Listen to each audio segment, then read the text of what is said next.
Topik berikutnya di Sapa Indonesia Malam. Pemadaman listrik bergilir di sejumlah daerah membuat para pelaku usaha kecil menengah rugi. Omset turun drastis jutaan rupiah hingga menerima komplain dari pelanggan.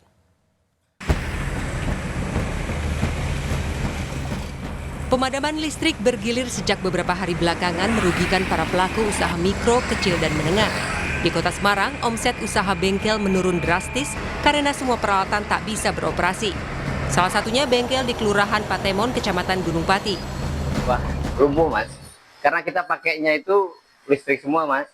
Seharian kita bisa nyampe hampir angka 20 ya omsetnya ya. Jadi 19 berapa itu. Hari itu kita cuma dapat 6,4 mas. Pemilik laundry di Kelurahan Patemon Semarang juga merugi akibat pemadaman listrik bergilir. Karena semua alat bergantung pada listrik, seluruh pengerjaan tertunda hingga mendapatkan komplain pelanggan. Dari customer tentunya pengennya barangnya selesai tepat waktu, tapi karena ada pemadaman listrik 3-4 jam, jadi kita molor. Nah, di situ terjadi komplain dari customer, kemudian tidak datang ke sini lagi, itu juga berdampak bagi usaha seperti kami. Di Kota Blora, Jawa Tengah, pemilik usaha penggilingan padi di Desa Kamolan juga rugi akibat pemadaman listrik bergilir kerap terjadi hingga 3 jam lamanya. Terus ini penggilingan berhenti berarti Pak prosesnya Pak? Berhenti karena nggak bisa nyala listrik, nggak bisa nyala. 1 minggu ada bisa 2 kali, ada bisa 3 kali. PLN minta maaf atas pemadaman listrik bergilir di Pulau Jawa. PLN mengungkap pemadaman terjadi karena kendala teknis pada 2 pembangkit listrik mitranya. Pasokan batu bara pada sejumlah pembangkit juga bagian dari kendala pemadaman listrik bergilir di Pulau Jawa. Ingin mohon maaf yang sebesar-besarnya karena Pulau Jawa mengalami pemadaman bergilir. Tim PLN bersama-sama dengan tim mitra kami agar perbaikan 2 PLTU besar ini bisa berjalan dengan cepat dan berjalan. Menteri Energi dan Sumber Daya Mineral Bahlil Lahadalia menyatakan telah meminta percepatan mitigasi atas pemadaman listrik bergilir kepada PLN. Ia juga kembali menekankan kelangkaan batu bara untuk pasokan pembangkit listrik PLN dan mitranya. Ia bilang telah berkomunikasi intensif dengan Direktur Utama PLN 4 hari terakhir terkait teknis mencegah pemadaman listrik berlanjut. Ia bilang tidak ada kendala pasokan batu bara dari pihak Kementerian SDM ke PLN. Namun PLN perlu memastikan teknis distribusi batu bara tersebut terpenuhi ke pembangkit listrik PLN dan mitranya. Batu bara tidak ada kelangkaan. Nah, tapi teknisnya untuk sampai di power plant-nya itu bukan tugas Dirjen Minerba. Itu sudah merupakan teknis daripada manajemen logistik yang dilakukan oleh PLN. Itu. Jadi pemerintah punya kewajiban adalah menyiapkan alokasi perusahaannya apa dan segera mendorong untuk kontrak. Masalahnya yang PLN sampaikan itu adalah mereka kekurangan medium, kalori yang medium. Tapi itu kan teknis mereka. Sama maintenance. Lalu apa dampaknya jika pemadaman bergilir terus berlangsung? Adakah cara yang harus dilakukan pemerintah untuk mengatasi ini dan benarkah pembangkit kita baik-baik saja? Bergabung dalam diskusi CEO Institute for Essential Services Reform IESR sekaligus pengamat dan ahli transisi energi Fabi Tumiwa. Mas Fabi, selamat malam. Selamat malam. Ini kondisi yang memang masalah teknis yang di luar kendali kita atau sebetulnya sudah bisa diprediksi, Mas?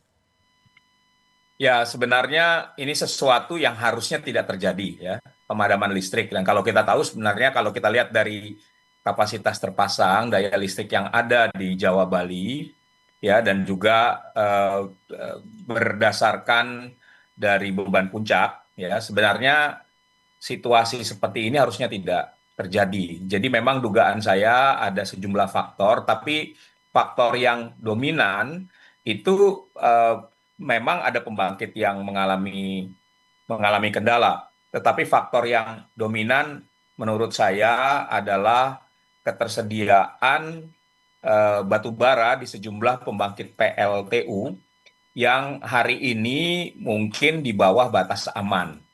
Ya, dan ini karena adanya hari operasi pembangkit atau cadangan batubara yang tidak dalam kondisi aman, maka PLTU tersebut bekerja atau beroperasi di bawah daya mampu maksimalnya, begitu ya. Nah, oleh karena itu memang kita melihat ada defisit pasokan listrik di Jawa Bali, dan karena ini terjadi di banyak PLTU, ya dari 27 PLTU di Jawa Bali, saya kira sekitar 60-70% pasokan batu baranya itu tidak dalam kondisi aman ya, atau berkisar antara 5 sampai 7 hari saja. Oleh karena itu, untuk menghemat penggunaan batu bara sampai menunggu pasokan datang, maka dilakukan pengurangan operasi, pengurangan daya. Nah, sehingga terjadi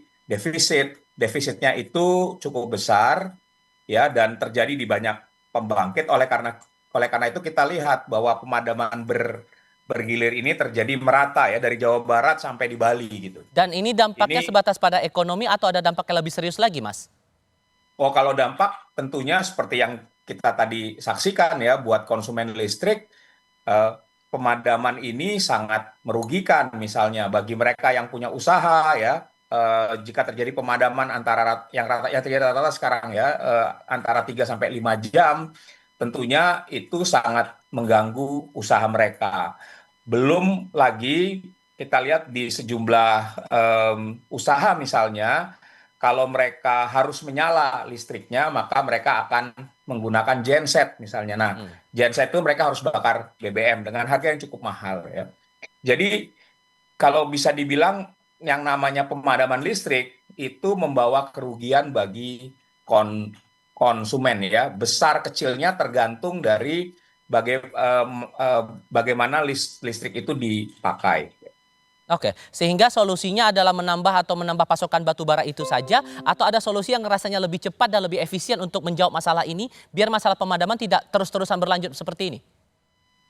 Ya, solusinya adalah mengamankan pasokan batu bara ya.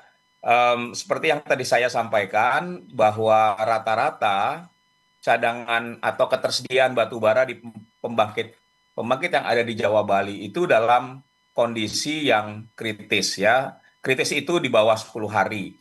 Karena sesuai dengan Perdir PLN, cadangan batu bara atau hari operasi pembangkit itu harusnya, kalau saya tidak keliru, itu kira-kira 21 atau 25 hari begitu. Jadi kalau misalnya hari ini rata-rata HOP pembangkit itu di bawah 7 hari, itu sudah dalam situasi kritis. Ya, bahkan kalau kita lihat ada sejumlah pembangkit yang HOP-nya itu mungkin sudah di bawah 5 hari. Jadi memang mereka harus benar-benar menghemat ya. Memang tetap menyalakan pembangkit listriknya ya. Karena kalau mati total, menyalakan lagi PLTU itu butuh waktu yang lama. Paling tidak mungkin butuh waktu 1 sampai 2 hari ya. Sampai menyala, kembali masuk ke sistem. Jadi menurunkan operasinya itu adalah cara ya untuk mengamankan pasokan listrik sebenarnya. Tapi karena ini terjadi di banyak PLTU, oleh karena itu defisit secara agregat itu cukup besar gitu. Sehingga menurut Anda, singkat saja, kalau kondisinya seperti itu sekarang, pemadaman kemungkinan akan berlanjut? Saya menduga kondisi ini masih akan terjadi dalam mungkin 2 minggu ke depan begitu. Jadi masyarakat sih harusnya siap-siap, waspada, dan kita harapkan PLN memberikan informasi ya mengenai pemadaman bergilir kepada konsumen. Jadi konsumen listrik itu memang bisa bersiap-siap dan menyikapi kalau misalnya terjadi pemadaman. Oke, Mas Fabi Tumiwa, terima kasih banyak sudah mau berbagi pandangan bersama saya kali ini. Selamat malam, Mas. Terima kasih.